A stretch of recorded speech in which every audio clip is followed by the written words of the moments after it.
오늘 우리에게 주시는 하나님 말씀 봉독합니다. 구약 성경 출애굽기 23장 16절과 19절 말씀 봉독합니다.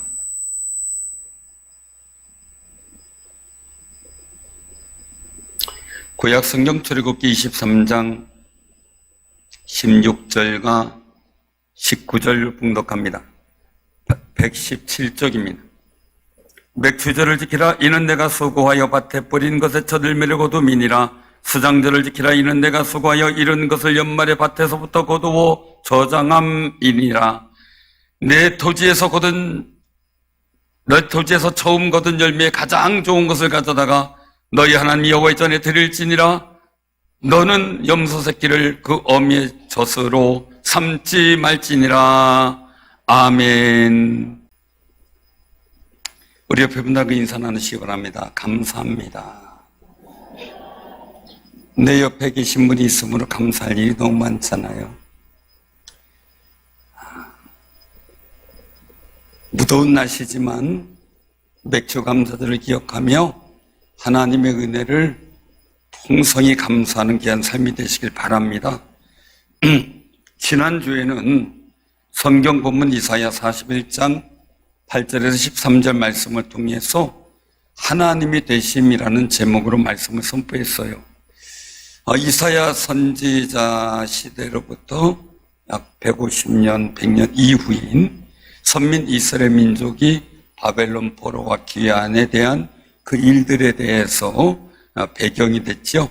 하나님 바사제국의 고레스 왕을 통해서 하나님의 도구로 삼아 우상을 숭배하는 모든 열방들을 심판하고 선민을 구원하셔서 그 선민을 통해 열방을 심판할 것을 말씀하고 있는 겁니다. 포로로 잡혀갈 정도로 연약하고 부족한 민족이지만 하나님이 세우시면 열방을 심판할 정도의 강력한 선민이 된다는 사실입니다. 우리도 하나님이 세우시는 거룩한 인생 되기를 소원하시기를 바랍니다. 말씀 속에 주신 은혜, 첫 번째 위로와 소망을 주시는 하나님에 대해서 말씀드렸고요. 두 번째는 두려움을 물리쳐 주시는 하나님께 기도하며 도움을 구하기 위해 감사함으로 깨어 있으라라고 말씀을 드렸습니다. 세 번째는 하나님께서 나를 지켜주시고 인도하신다는 확신 가운데 우리가 기도해야 한다는 거죠. 여호와 하나님은 우리 하나님이십니다. 또한 우리 나라의 하나님이 되실 줄 믿습니다. 하나님의 위로와 도움을 받는 것에 대해 감사하며 살아가는 귀하고 복 있는 하나님의 백성들 되기를 주님의 이름으로 축원합니다. 본문 오늘 봉독해드린 23장은요 내용을 보면 1절에서 13절은 거짓 증거, 불공정한 재판의 금지, 사회 정의에 관한 것, 안식일에 관한 길에 쭉 나와 있어요. 그런데 봉독해드린 본문의 24절부터 19절의 말씀인데 그 중에 16절과 19절만 말씀을 드렸어요. 여기는 이스라엘 민족이 지켜야 할 절기와 규례에 대해서 말씀하죠.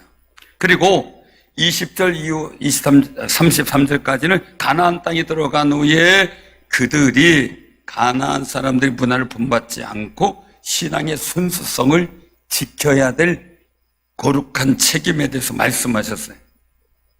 하나님께서 이 일들을 통해서 보여주신 우리 은혜는 하나님이 주신 율법의 최종 목적은 이스라엘 백성들이 세상으로부터 구별되고 신앙을 지키며 하나님의 복을 받도록 보호하는 데 목적이 있었다는 겁니다. 오늘도 우리에게 말씀을 주시는 목적, 우리가 세상으로부터 하나님을 믿는 사람으로서 신앙을 구별하고 신앙을 지켜 하나님의 복된 자리에 서기를 원하시는 겁니다. 그 아름다운 자리가 이 자리가 될 줄로 믿으시기를 바랍니다. 하나님은요 매년마다 지키라고 명령하신 세 절기가 있어요. 무교절, 맥추절, 수장절이에요. 첫 번째 무교절은 애굽에서 긴급하게 탈출한 것에 대한 기념으로 세워진 절기. 두 번째 맥추절은 무교절로 7주 만에 거행되었다 77절이다라고도 합니다. 신약에서는 오순절이라고 되어 있습니다. 그의 첫 열매를 거두는 시기입니다. 그리고 세 번째는 수장절입니다. 장막절, 초막절 이렇게 얘기를 하는데 추수, 우리에겐 추수감사절이라고 하면 이해가 될 겁니다.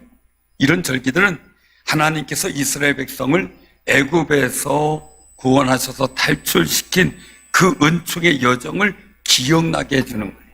떠오르게 만들어요. 우리가 모든 예배에, 절기에 하나님께서 내게 주신 은혜를 떠올릴 수 있는 귀한 마음의 영성을 가지기를 바랍니다. 굉장히 중요한 것은 절기를 지키면서 하나님 은혜를 기억하고 감사하면서 찬양하라는 것이죠. 하나님 은혜를 기억하면서. 하나님을 기억하는 절기를 잘 지키면 하나님의 은혜와 복을 받게 하신다는 약속도 주셨어요. 그래서 이스라엘의 모든 남자들은 매년 세 번씩 곡식과 짐승의 예물로 성전에 나오고 회막에 나와 예배를 드려야 했습니다. 오늘 본문 말씀을 통해서 하나님의 거룩한 뜻을 깨닫기를 소원합니다. 우리 옆에 분들하고 인사 나누세요. 아멘 잘합시다. 더위를 먹어서 그런지 마스크도 안 썼는데 마스크 쓸 때보다 더 작아졌어요. 더위를 먹으면 힘 없어서 말씀하기도 힘든가 봐요. 사랑하는 성도, 오늘 보리떡이 준비가 됐어요. 그러니까 기대하시고 맛있게 드실 준비를 하세요. 첫 번째는요, 맥주절은 첫 열매를 드리라는 하나님의 명령이다라는 하나님의 명령. 군대는 명령은 굉장히 중요하죠. 명령 불복종 엄청난 엄한 벌에 취하게 되죠. 하나님의 명령은 우리 하나님의 자녀여 백성으로서 꼭 들어야 될 거룩한 말씀이죠. 맥추절을 지키라. 이는 내가 수고하여 밭에 뿌린 것의 첫 열매를 거두미니라. 이렇게 명령하셨어요. 이스라엘 백성들은 수고하여 밭에 뿌린 것에 대한 감사한 마음을 맥추절의 첫 열매로 예물로 하나님 앞에 감사하게 드리려고 나왔습니다. 그래서 본문에서는 수장절을 지키라. 이는 내가 수고하여 이룬 것을 연말에 밭에 거두어 저장함이니라 라고 출애굽기 23장 16절에 말씀하는데, 연말의 수장절, 즉 오늘날 우리가 추수감사절로 지키죠. 그래서 처음과 나중에 열매를 확실하게 하나님 앞에 드리는 거룩한 절기가 있는 겁니다. 본문 19절에 보면 내 토지에서 처음 거둔 열매의 가장 좋은 것을 가져다가 너희 하나님 여호와의 전에 드릴지니라 이렇게 명령하셨어요. 대충 아무거나가 아니라 어떻게 해요? 가장 좋은 거. 가장 좋은 거. 하나님께서 첫 열매를 드리라고 하신 것은 6월절의 은혜를 기억하기 하기 위해서 정하신 절기예요. 6월절의 뜻이 뭡니까? 장자를 죽이는 재앙이 임하실 때에 어린 양의 피를 바른 집은 뛰어넘어가셨어요. 잘못된 이단들은 정통교회에서 이단으로 옮기는 것을 6월이라고 하는데 그건 잘못된 해석입니다. 하나님의 은혜의 말씀을 자기 유리하게 이용하는 것은 잘못된, 하나님이 굉장히 싫어하시는 것 중에 하나죠. 6월절은 출애굽기 13장 3절에서 보면 애굽 곧 종되었던 집에서 인도해내신 하나님을 기념하는 거예요. 하나님께서 10가지 재앙을 애굽에 행하실 때 사람으로부터 짐승에 이르기까지 모든 것에 처음 난 것은 다 죽게 하는 그런 재앙을 일으키셨어요. 말 그대로 집안의 장손이 죽는 거예요. 집안의 장손이. 그런데 문설주와 문인방에 어린 양의 피를 바르고 하나님의 말씀에 따라 순종한 이스라엘 백성, 또 이방인이라고 할지라도 이스라엘 백성과 함께 같이 말씀에 따라 행동한 사람들의 집은 처음 것이 죽지 않았어요. 장자나 처음 난 것이 죽는 재앙에서 어린 양의 피를 통해 구속해 주신 것이 6월절입니다. 이 6월절로 인해서 출애굽기 13장 2절에 보면 이스라엘 자손 중에서 사람이나 짐승을 막론하고 태에서 처음 난 것은 다 거룩히 구별하여 내게 돌리라. 이는 내 것이니라. 라고 하나님께서 강력하게 선포하셨어요. 첫 아들, 첫 짐승, 첫 열매 다 소유가 하나님 거라는 거예요. 그래서 첫 열매를 드리는 이 맥주 감사절의 명령은 굉장히 중요한 의미를 갖습니다. 처음 열매라는 의미는 단순하게 첫 것이라는 의미보다 가장 좋은 것을 드리는 것을 말씀하기 때문입니다. 모세는 19절에서 내 토지에서 처음 거둔 열매에 가장 좋은 것을 가져다가 너희 하나님 여호와의 전에 드릴지니라 이렇게 말씀하셨어요. 하나님은 우리를 구원하시는 6월절의 역사를 만드시기 위해서 사랑하는 첫 아들 독생자 예수님을 이 땅의 십자가의 희생당에 죽으시도록 고난 가운데 보내주셨어요. 그 은혜로 우리는 저주와 사망이 사라지고 구원을 받아 복과 영생을 누리게 된 거룩한 존재가 되었음을 확신하시기를 바랍니다. 늘 모든 시간에요, 주님을 의지하는데 힘쓰시잖아요. 우리 사랑하는 성도님들, 하나님께서 하실 거예요. 주님만 의지하려고 몸부림치는 것 성령께서 도와주실 줄로 믿으시길 바랍니다. 성령 충만하세요? 우리 옆에 본다고 인사 나누세요. 성령님이 도와주십니다. 절기로서 정해진 날 하나님 앞에 예배드리러 나오는 거 매우 중요한 일이에요. 그래서 시편 84편 7절에 보면 고라자손이 하나님을 찬양한 내용이 나와요. 저희는 힘을 얻고 더 얻어나아가 시온에서 하나님 앞에 각기 나타나리이다. 고백해. 각기 나타난다는 걸, 각 사람이, 대표가 아니라 각 사람이 하나님 앞에 와야 된다는 거죠. 나와야 된다. 하나님의 명령을 이행하면 하나님께 나아가는 큰 힘을 얻도록 은혜를 베풀어 주셔요. 사랑하는 성도님들도 하나님께 나갈 힘을 얻고 더 얻어 하나님 앞에 복 있는 역사를 만들어가는 귀한 삶에 쓰임받기를 바랍니다. 맥주절에 하나님 앞에 감사한 마음으로 와서 힘을 공급받고요, 그 주시는 힘으로 주님께 나아가며 승리하는 사랑하는 성도님들이 되시기를 바랍니다. 정말 승리해야 되겠죠. 자, 두 번째는 맥주절은 대속의 의미가 있어요. 대속의 의미.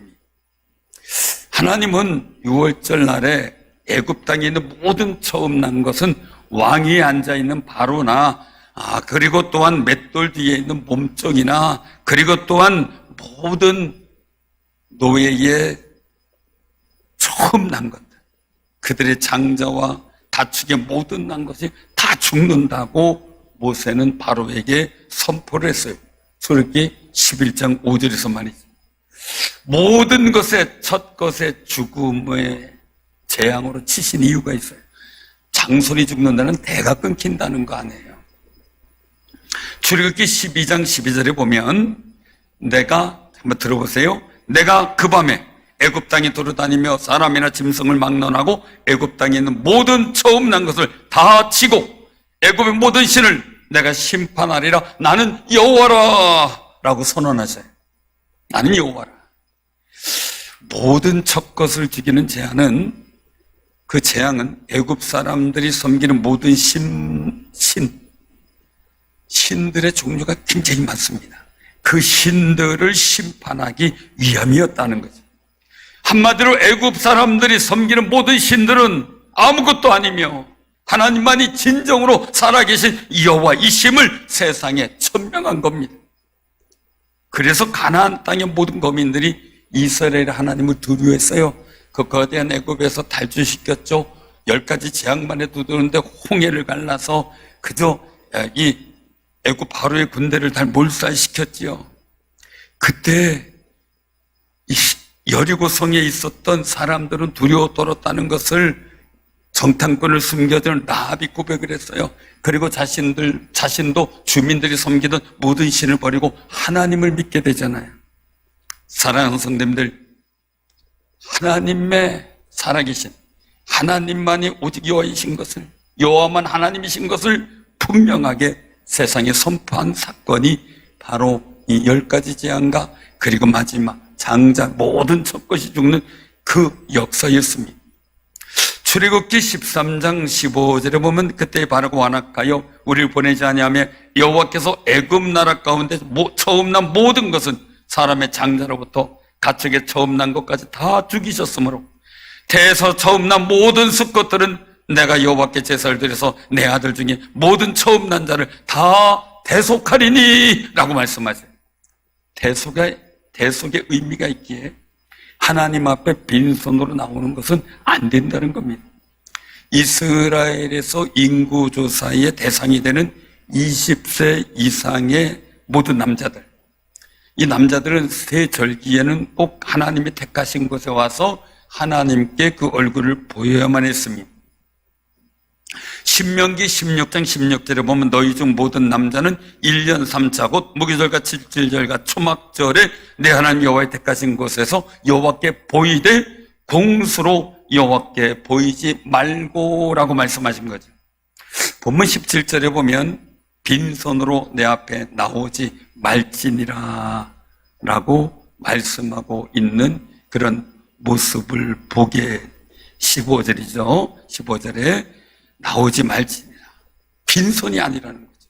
출애굽기 13장 13절에 보면 나귀의 첫 새끼는 다 어린 양으로 대속할 것이요 그렇게 하지 않으려면 그 목을 꺾을 것이며 내 아들 중 처음 난 모든 자는 대속할지니라 라고 말씀을 하셔요. 사랑하는 성도님들, 그래서 레위인과 제사장을 세우셨다는 거예요. 왜냐하면 레위인과 제사장을 통해 대속의 역할을 하기 때문이죠. 이스라엘 민족의 죄와 허물을 하나님 앞에 고백하며 용서해 주는 것도 있지만 레위인 한 사람이 이스라엘 장손 한 명의 죄를 대속해 주는 역할을 하는 겁니다.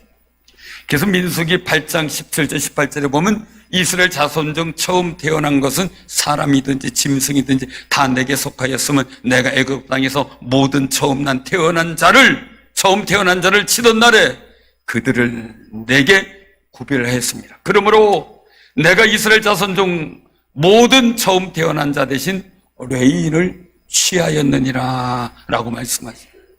그래서 목회자는 성도를 위해서 축복하며 모든 죄와 허물을 하나님께 용서받도록 기도하며 용서하는 기도를 해주는 게 중요한 사명 중에 하나입니다.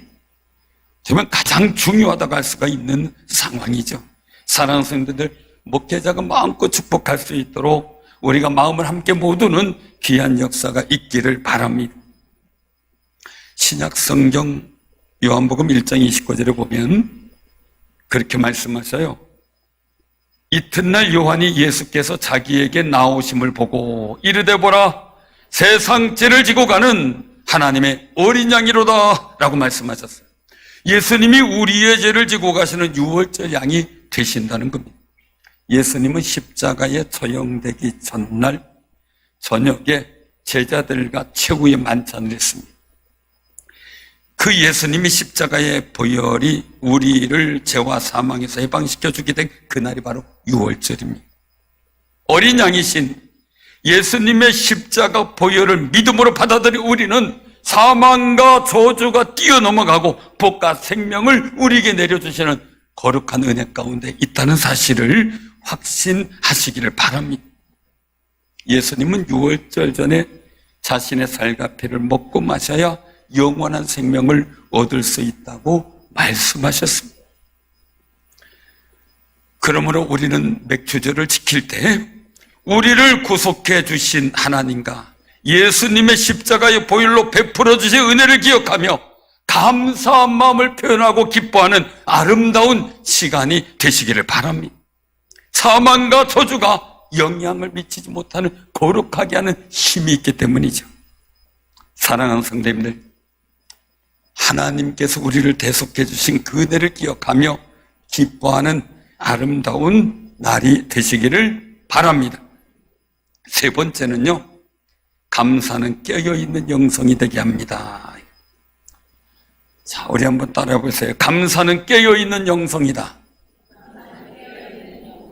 우리 옆에 분들하고 깨어 있읍시다. 그럼 깨어 있는 사람 어떻게 해야 돼요? 감사를 많이 해야 돼요. 만약에 이스라엘 민족이 가나안 땅 입구에서 정탐을 하고 와서 감사가 깨어 있었다면 불평과 원망을 안 했을 거고요. 가나안 땅 넉넉하게 정복했을 거예요. 그런데 세상의 소리가 너무 크다 보니 이스라엘 백성이 넘어지고 무너졌습니다. 그래도 세상에 불하지 않고 하나님 말씀의 소리에 귀를 기울이며 집중했던 여호수아 갈렙은 넉넉히 가나안 땅에 들어가게 된 것입니다. 사랑하는 성도님들, 감사로 깨어 있었다면 아마 광야 이스라엘 민족은 달랐을 겁니다. 골로새서 4장 2절에 보면 기도를 계속하고 기도에 감사함으로 깨어 있으라 라고 말씀합니다. 사람의 마음이 기도할 때에 원망과 불평으로 하는 기도는 깨어있지 못하고 자는 기도라고 할 수가 있는 겁니다. 감사의 마음이 충만함으로 하나님 앞에 기도하고 나의 모든 어려움과 염려, 근심을 주님 앞에 내어 맡기는 기도를 할 때 그는 깨어있는 기도라고 할 수가 있는 겁니다. 깨어있는 것은 모든 범사에 주님을 의식하고 살아가는 겁니다. 주님 의식하고. 예수님께서 재림하실 때도 우리가 감사로 깨어 있다면 그 자리에 부활의 그 역사, 휴거의 그 역사 이루어질 그 자리에 서게 될 줄로 믿으시기를 바랍니다. 하나님께 감사하는 마음을 지키는 것이 깨어있는 사람의 모습이라는 거죠. 나를 위해 고난받으시고 십자가에 죽으신 주님을 기억하며 감사한 마음을 지키는 것이 내가 주님 오실 때까지 깨어있는 영성으로 주님 앞에 보이는 아름다운 모습입니다. 감사하는 영성은요, 살아가면서 겪는 모든 일 속에서 생겨나는 스트레스의 원인, 그 원인 되는 염려와 근심, 그 다음에 두려움, 이걸 물리칠 수가 있어요. 왜요? 성령께서 도와주시기 때문에 그래요. 빌립보 4장 6절의 실제를 본 말씀합니다. 아무것도 염려하지 말고 모든 일에 기도와 간구로 너희 구할 것을 감사함으로 하나님께 아뢰라. 그리하면 뭐든지 가게 뛰어난 하나님의 평강이 그리스도 예수 안에서 너희 마음과 생각을 지키시리라. 마음속에 가만히 내 마음에 감사가 넘치는지, 속상함과 불만과 염려와 근심이 넘치는지 우리 스스로 한번 자각해 보시길 바랍니다. 사랑하는 성도님들, 마음이 주는 모든, 세상 속에서 내 마음에 주는 모든 스트레스가 염려와 근심, 두려움에서 생긴다면 우리 마음속에 감사의 마음을 품고 살아가면 염려, 근심이 있을 자리가 없고 다 뛰쳐나갈 수밖에 없다는 거예요. 그러면 그렇게 감사하며 기도하는 사람에게는 염려, 근심이 다 달아나기 때문에 하나님이 주시는 평강이 우리 마음을 장악하게 된다는 겁니다. 그러면 우리 삶의 자리가 하나님의 평강의 역사로 이루어질 줄로 믿으시기를 바랍니다. 내 마음에 하나님의 평강이 가득 차고 스트레스를 주는 염려, 근심, 두려움은 다 사라지는 놀라운 은혜가 여러분들에게 임하시기를 바랍니다. 감사에는 조건이 있습니다. 너는 내 제물의 피를 유괴분과 함께 드리지 말며 내 절기 제물의 기름을 아침까지 남겨두지 말지니라 라고 오늘 18절에 말씀하세요. 또한 감사함으로 화목제 희생 고기를 먹을 때도 마찬가지였어요. 레위기 7장 15절에 보면 감사함으로 드리는 화목제 희생의 고기는 드리는 그날에 먹을 것이요 조금이라도 이튿날 아침까지 두지 말 것이니라 라고 말씀하세요. 이 말씀은 감사한 일이 생각났을 때 즉시 피어나라는 거예요. 즉시. 하루가 넘어가면 마귀가 그 마음을 뺏어가 버려서 잃어버립니다. 저도 가끔 기도하다가 아주 하나님께서 제게 주시는 마음의 감동, 귀한 메시지가 생각이 날 때가 있어요. 이거 얼른 기록해야지. 그럼 제 휴대폰에 얼른 기록해 놓을 때가 많은데요. 근데 조금 이따 기록하자 그러면 나중에 뭐지 기억이 안 나요. 그래서 아쉬워요. 그거 잃어버리면 안 되는데. 사랑하는 성도님들, 감사의 마음은 절대 하나님께 드려야 될 일이지 마귀에게 뺏겨선 안 되는 줄로 믿으시기를 바랍니다. 화목제의 의미가 있어요. 보통의 번제는 제물을 다 불살라 하나님께 번제물로 드렸는데, 화목제물은 동물의 일부는 불에 태워서 하나님께 드리고, 일부는 제사장의 몫으로, 일부는 봉헌자들에게 주어져서 하나님 앞에 먹는 것이 허용이 됩니다. 이것은 왜 그렇습니까? 하나님과 교제하는 의미를 회복하기 위해서 그래요. 하나님과 친교하는 자리입니다. 개고리 성전의 식탁의 교제는 너무 중요합니다. 왜요? 성도들과 친교하지만 하나님과도 친교하는 중요한 자리이기 때문에 그렇습니다. 7.7절, 오순절, 또 제사장의 성별식에 있어서는 공식적인 화목제가 드려졌는데, 이 일들이 그렇게 사용되어졌습니다. 근데 그들은 어떻게 했냐? 택하신 곳으로 갔어요. 신명기 10장 5절 7절에 보면 오직 너희 하나님 여호와께서 자기의 이름을 두시려고 너희 모든 지파 중에서 택하신 곳인 그 거하실 곳, 성전이죠. 성막이죠. 거기에 가서 하나님 앞에서 먹고 너희 하나님 여호와께서 너희 손으로 수고한 일에 복 주심을 인하여 너희와 너희 가족이 함께 즐거워할지어다 라고 말씀하는 거예요. 우리 옆에 분들하고 씩 웃으며 즐거워하세요. 즐거워합시다. 즐거워합시다.